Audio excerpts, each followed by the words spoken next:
Bonjour à tous, Franck Muller. Nous sommes mercredi 29 janvier. Je suis Mila, vous allez comprendre. Est-il légitime d'appeler à assassiner une adolescente de 16 ans parce qu'elle a blasphémé? Aujourd'hui en France, la réponse à cette question n'a plus rien d'évident. C'est pourtant d'elle que dépendra l'avenir de notre nation. Allons-nous tenir bon face au fanatisme, au relativisme et à la lâcheté, ou allons-nous sombrer dans l'ignominie? Une jeune homosexuelle, 16 ans, Mila, a été harcelée sur les réseaux.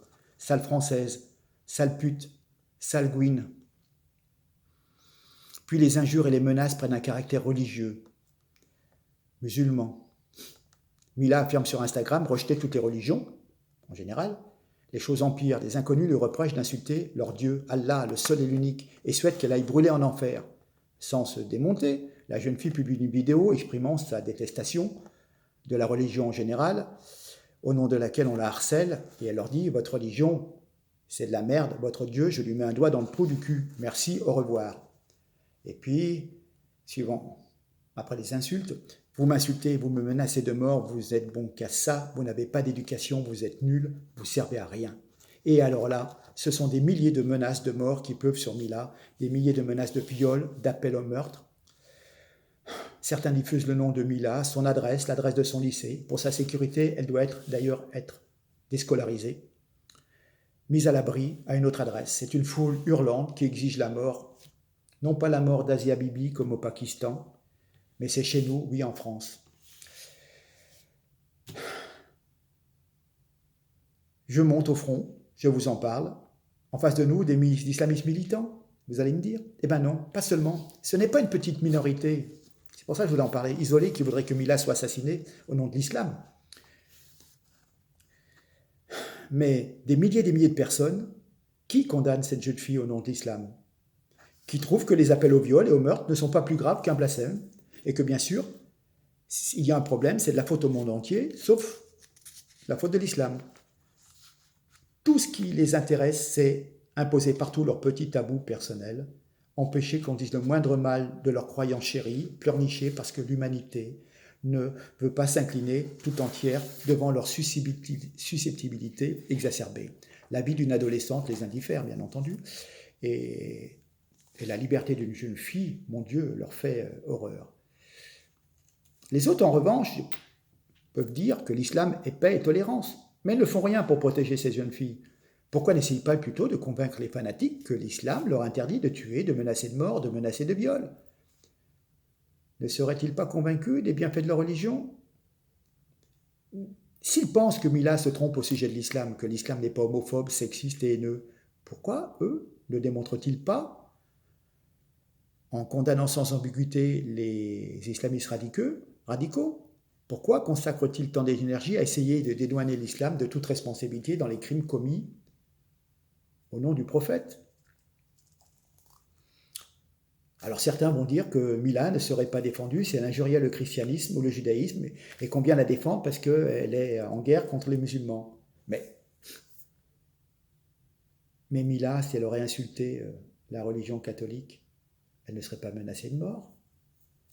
Il y a même un chanteur qui, sur France Inter, disait Jésus est pédé. Eh bien, est-ce qu'il y a des gens qui ont menacé d'aller le tuer? Non. Pourtant, sur une chaîne publique, avec l'argent public de la redevance, on se permet de critiquer la chrétienté. Voilà où on en est. Donc, le droit au blasphème, je le répète, s'il s'applique à la religion chrétienne, s'applique aussi à l'islam et à toutes les religions. Donc, on peut défendre le droit d'injurier n'importe quelle religion, même si moi je ne le fais pas. D'ailleurs, au sujet de l'islam, je n'aurais pas dit ce que dit Mila dans la façon où elle le dit, mais il faut la soutenir. Et puis, à force de vouloir toujours pacifier les rapports au sein de la société, on arrive à une capitulation systématique devant les exigences des plus virulents. Je reviens, esprit de Munich, quand tu nous tiens. Et oui, pour éviter la guerre, eh ben on en devient lâche. Attendez, une religion qui considère qu'une adolescente mérite qu'on appelle à l'assassiner parce qu'elle a insulté cette même religion est une religion qui mérite d'être insultée. Et puis j'entends ces silences. Le silence de la plupart des associations qui font profession de défendre les femmes contre le sexisme. Mila est pourtant une femme harcelée par les hommes qui la menacent de viol. Et vous entendez un grand silence. Le silence de la plupart des associations qui prétendent défendre les droits des LGBT, parce que c'est maintenant qu'on appelle cela la communauté homosexuelle. Mila est pourtant homosexuelle. Silence de complice, silence de lâche, silence de mort. Mila est blanche. Ah, il ne faut surtout pas se compromettre avec le féminisme blanc.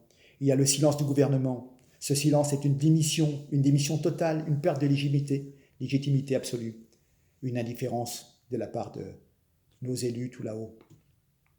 Ah, c'est vrai, il y a bientôt des élections, puis on peut récupérer des voix islamistes. Oh là là là là là là. Alors on ne va surtout pas se plaindre de Mila, parce que quelque part, on pourrait être accusé d'islamophobie, donc il ne faut rien dire, mais voilà. Je répète, la liberté d'expression et d'opinion est un droit absolu dans notre pays. Elle ne souffre aucune tergiversation. Menacer une personne de mort est extrêmement grave, en particulier lorsqu'il s'agit d'une mineure. Je pense à toutes ces associations si promptes à prendre la parole pour dénoncer l'islamophobie et à se proclamer les représentants des musulmans. Ils laissent faire pour montrer que leur religion, ma foi. Comment pouvoir défendre un point de vue qui veut qu'au nom de l'islam, il faut qu'elle soit violée ou qu'elle soit tuée? Ça donne une idée de leur religion, que leur religion est une horreur sans nom, que leur Dieu serait un tyran sanguinaire bouffi d'orgueil, un despote capricieux, empli de rage, simplement parce qu'il a été injurié par une petite adolescente. Il leur manque ce bon sens, ils ne s'en rendent même pas compte. Ils montrent en fin de compte qu'il y a une certaine banalisation du fanatisme. Donc cette jeune fille en France est menacée de mort, comme au Pakistan ou en Arabie Saoudite, pour blasphème. Et donc effectivement, je leur ai dit, les groupes LGBT qui manifestent pour la défense des homosexuels ne se mouillent pas, parce qu'il y a blasphème, vous comprenez. Les néo-féministes qui préfèrent défendre le port du voile des jeunes femmes, aucun ne vient s'occuper du sort de Mila. Voilà.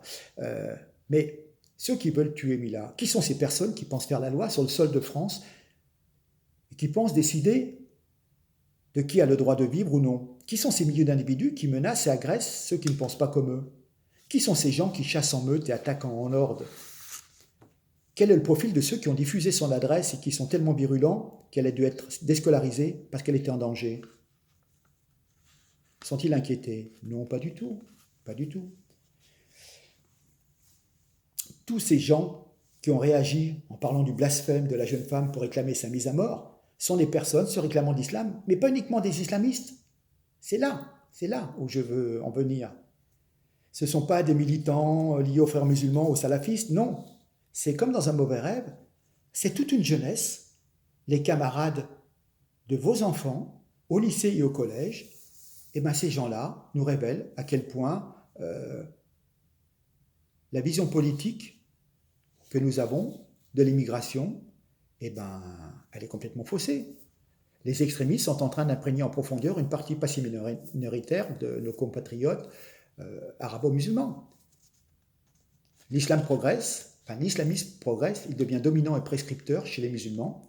Et comme cette dérive n'est pas combattue, son emprise ne fait qu'augmenter sur les musulmans modérés et intégrés. Il n'y a pas de réaction des pouvoirs publics, il y a un silence gêné, on les voit désarmés, c'est de la folie. Derrière ce silence, il y a une volonté d'occulter le réel. On essaye de temporiser. On ne veut pas reconnaître qu'en France, aujourd'hui, user de la liberté d'expression est devenu impossible si cela concerne l'islam. Le fait d'en parler, cela vous met en danger. Donc, cette terreur islamiste prospère sur l'abandon des valeurs de notre République. Le gouvernement baisse les yeux devant les menaces, mais il renonce aussi à défendre les citoyens intégrés, modérés, musulmans, et on protège les fous furieux qui utilisent la foi pour attaquer et détruire notre société. Pire même, les frères musulmans, mouvement islamiste, fascisant, violent, naguère proche des nazis, est sur le point de devenir le représentant des musulmans de France par le truchement de l'Association musulmane pour un islam de France, l'AMIF. C'est une convergence avec Emmanuel Macron pour faire un islam de France. Et en proposant de financer l'islam par une taxe sur le halal, le président de la République instaurera ce qu'il dit vouloir combattre, c'est-à-dire le communautarisme. Écoutez-moi bien, le halal permet d'éviter de partager un repas, de faire table commune. Il empêche la première des socialisations, le premier lien, l'échange de nourriture. Alors on ne partage plus ni la table, ni le lit, parce que les purs ne se mélangent pas aux impurs. Les croyants ne se mélangent pas aux koufars que nous sommes. Il y a les serviettes, il y a les torchons. Vous voyez bien. Éviter la stigmatisation des musulmans et l'excuse traditionnelle invoquée pour justifier l'abandon des victimes de cette violence. Le problème, c'est qu'aujourd'hui, on laisse des personnes menacées et harcelées, des milliers de gens qui ne font qu'user de leur liberté d'expression, et on refuse de traiter l'islam comme la France traita naguère l'Église, un acte de souveraineté en imposant la loi devant la foi.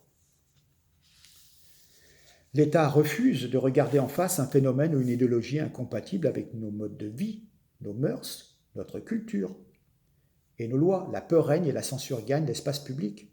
Le rejet ne pourra que grandir et finira par toucher aussi les personnes arabo-musulmanes qui, elles aussi, comme nous, se battent pour la démocratie, la laïcité, l'égalité, la liberté. Et elles sont en train de perdre la bataille en Europe parce que les islamistes trouvent des alliés au plus haut niveau. Le pas d'amalgame est une escroquerie qui sacrifie les musulmans modérés aux islamistes extrémistes. On a le sentiment que le pas d'amalgame ne protège pas les personnes intégrées d'origine arabo-musulmane, mais permet de rendre intouchables les islamistes. On ne peut rien dire. Le fait simplement de dénoncer des actes délictueux fait de vous un raciste. Comment voulez-vous faire ? Si le nécessaire n'est pas fait par les pouvoirs publics pour faire taire ceux qui menacent Mila sur Internet, si des mesures fortes ne sont pas prises contre les islamistes, qui rêvent de s'en prendre à elles, l'ordre ne règne plus en France. Les islamistes sont puissants, le blasphème serait donc officieusement de retour en France. Alors, le parquet lance 2 enquêtes distinctes. Nous apprenons que le procureur de la République de Vienne, dans le 38, en Isère, a ouvert 2 enquêtes. L'une pour identifier les auteurs des menaces et une autre au sujet de la mineure. Parce que le fait de dire ça, c'est de la provocation à la haine raciale, du grand n'importe quoi. Donc on peut croire que le parquet veut rétablir la jurisprudence sur le délit de blasphème. Tout ça pour incitation à la haine. Donc, quelque part, des fanatiques de l'islam s'en prennent à la jeune fille en la menaçant de mort parce qu'elle critique leur religion, et le parquet, au lieu de défendre la liberté d'expression, vient leur prêter main forte, dramatique, pathétique, n'importe quoi. Alors, je ne reviens pas si peu sur le délégué du Conseil français du culte musulman, le fameux CFCM, Abdallah Zekri, qui s'est déconsidéré et qui a déconsidéré la communauté musulmane. Comment dire ? En parlant de cette jeune fille, elle l'a cherché, elle assume. Voilà. C'est-à-dire qu'en fin de compte, il est d'accord avec les menaces qu'elle subit. La ligne séparant les islamistes des musulmans est en train de s'estomper, voire de disparaître. Les islamistes ont gagné la bataille en France. L'islam traditionnel se radicalise. Les islamistes se sont emparés de tous les leviers de la représentation des musulmans. Quelle que soit la réponse, la situation est grave. En fin de compte, le CFCM tient le même langage que Tariq Ramadan. On ne parle pas des gens qui sont morts, mais on se concentre surtout sur l'offense faite aux musulmans, qui les a poussés, mais vraiment qui les a poussés à tuer des gens parce qu'ils se sentaient offensés dans leurs croyances. Voilà. Donc il faut plaindre ces croyants assassins parce qu'ils étaient offensés. Voilà. Mais les victimes, voilà. Donc, nous voyons bien qu'en fin de compte, que cet islam radical est incompatible avec la démocratie et la République.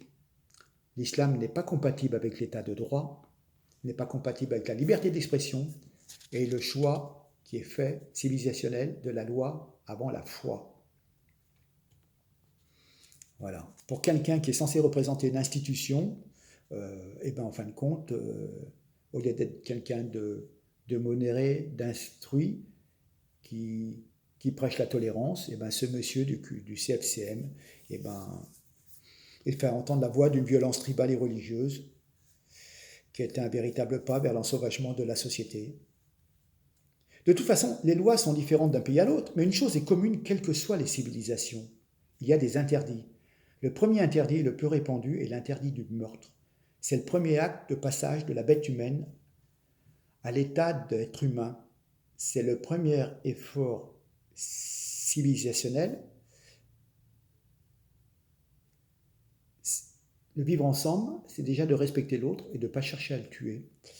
Et en fin de compte, on s'aperçoit que à ce premier état de fait, les islamistes s'attaquent à cela et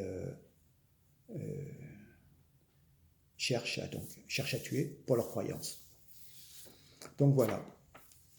Vous vous rendez compte, Mila recevait 200 messages d'insultes et de menaces par jour. Et donc, une enquête ouverte par la justice, c'est sa faute, hein. Ah oui, ah oui.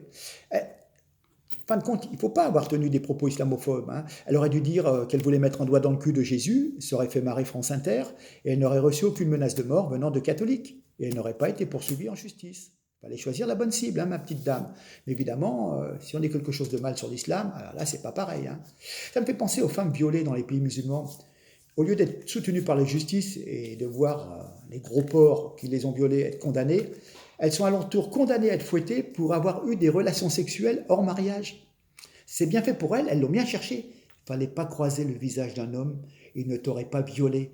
Et puis, tu n'avais qu'à mettre un torchon sur la tête, un foulard. Le pauvre homme n'aurait pas eu envie de toi. C'est toi qui... La chair est faible, tu comprends, salope. Donc, on va te fouetter parce que je t'ai violé, mais parce que c'est toi qui m'as poussé à te violer. Cette pseudo-justice me dégoûte. Et où elle est, la gauche, laïque, féministe, tolérante envers l'homosexualité? Je constate, j'entends le silence assourdissant, coupable et complice de ces dirigeants. Il faut croire que leur envie de voir notre pays chaque jour davantage ouvert et prêt à accueillir des migrants, vraiment leur intérêt est supérieur aux intérêts des personnes maltraitées par cette religion, que jusqu'à présent, la gauche défendait. Honte à eux. Mais comment, avec tous les féministes qui paradent à la télé? Personne se prononce? Ah, et les fémènes? Ah oui, mais c'est plus facile d'aller pisser et chier dans les églises et de montrer ses nichons, hein. Mais dès qu'il y a des musulmans, hein, tout le monde a les chocottes. Ah oui, non mais alors là... Et puis bon, c'est une Française, hein, donc qu'elle se fasse injurier, humilier, violer, c'est pas grave, hein, c'est une blanche, hein. Mais alors si un jour on s'attaque à une jeune femme issue d'une minorité arabo-musulmane parce qu'elle porte un voile dans un lieu public, dans une institution de la République, oh mon Dieu, la pauvre, elle a été traumatisée, elle avait son voile, on lui a dit qu'il fallait l'enlever, oh mon Dieu, ah mais alors violer une blanche, ça c'est pas un problème, hein. Voilà. Voilà où on en est en France, hein. Alors, qu'est-ce que vous voulez que je vous dise? Moi je m'en fous, hein. Moi j'ai 60 ans, mais on prépare quoi pour nos enfants, hein? Voilà, il n'y a que des couilles molles, c'est tout. Moi, je respecte tout le monde, à condition qu'on me respecte aussi. C'est la moindre des choses. J'avais 2 installateurs qui sont venus pour la fibre Internet. C'était 2 musulmans, il y avait un Tunisien, il y avait un Égyptien. On a parlé du Coran, on a parlé des tas de choses. Je les ai quittés il y a moins d'1 heure. Voilà, on a discuté pendant 1 heure et demie. C'était bien, parce qu'ils comprenaient, ils ne se permettaient pas de juger, d'insulter et tout. Voilà. Mais bon, alors ils m'ont dit, hein, le mec il vient d'Égypte, l'autre il vient de Tunisie, ça fait 4 ans qu'il est en France. Quand il voit certaines racailles, enfin il ne faut pas dire racailles, quelques minorités explosives dans nos banlieues qui brûlent des bagnoles parce qu'on a gagné au foot, non mais c'est parce que l'Algérie a gagné au foot. Non mais les mecs ils rigolent hein, quand je leur dis ça, mais ils disent mais je suis tout à fait d'accord avec vous, quoi. Vous voyez, je veux dire, il y a des gens de bon sens partout, mais alors nous on fait une collection de petits connards, quoi. Voilà. Mais parce que aussi, de temps en temps, il faut savoir visser, serrer, respectueusement, mais il y a des lois, on ne franchit pas les lois, etc., etc. Mais bon, laxisme généralisé, on fait ce qu'on veut. Allez, alors sous prétexte qu'on est musulman, on a droit à tout parce qu'on est victime du racisme, vous comprenez. Oh, mon Dieu, mon Dieu. Et pourtant, vous voyez, hein, ils n'ont pas fait des études, ils installent des boîtiers Internet, ils vous règlent le truc, la fibre, je ne sais pas, je veux dire, chaque personne qui a envie de s'en sortir peut trouver un travail en fonction de ses capacités, et travailler, et se renseigner, s'informer, et puis voilà. Je ne dis pas que c'est facile, mais plus rien n'est facile maintenant. Voilà. Mais bon, bah, je vais les féliciter. Bon, ça marche pour le moment, tant mieux. J'ai la fibre, donc je vais pouvoir télécharger beaucoup plus rapidement mes vidéos. Ça sera, voilà. Je ferme la petite parenthèse personnelle. Je vous remercie. Alors, il faut savoir que la précédente vidéo sur la loi Laglaise, sur les assurances vie, ça n'a pas eu trop de succès. Moi, je ne sais pas. Pourtant, les gens ils vont se faire spolier, mais bon. Bon, j'ai été censuré par Facebook. Je suis encore sous censure. Je ne peux pas partager dans les différents groupes Facebook. Donc, je vous demande absolument de partager un maximum. Pour que les gens qui ne sont pas trop faits de ce qui se passe, parce qu'on ne vous en parle pas trop à la télé. Hein. Mon but, c'est simplement de réinformer toutes les personnes, gentiment, mais que les gens soient au courant de ce qui se passe, quoi, parce que c'est pas ce qu'on voit sur TF1 ou sur BFM. Le politiquement correct, ouais. Il est quand même très orienté, hein, très très orienté. Voilà, écoutez, merci en tous les cas de me soutenir. Abonnez-vous, partagez, enfin faites tout en sorte pour que ça soit diffusé le plus largement possible. D'accord? Même sur vos pages Facebook et tout. Voilà, je ne prêche pas la haine, hein, loin de là. Mais à un moment, il ne faut quand même pas pousser non plus. Hein. Ce sont les autres qui prêchent la haine, qui prêchent la mort, qui prêchent le viol, sous de prétextes qui n'a pas lieu d'être. Voilà. Une gamine de 16 ans, elle a le temps de faire sa vie, elle a le temps peut-être de changer d'orientation sexuelle, peu importe, cela ne nous regarde pas. Mais bon, les mecs qui sont allés la chercher, l'ont draguée lourdement, et puis bon, elle s'est défendue en lançant quelques pics, et voilà, c'est bon, c'est comme ça. Allez, je vous laisse, à très bientôt. Merci en tous les cas, partagez, hein. D'accord? Merci, au revoir.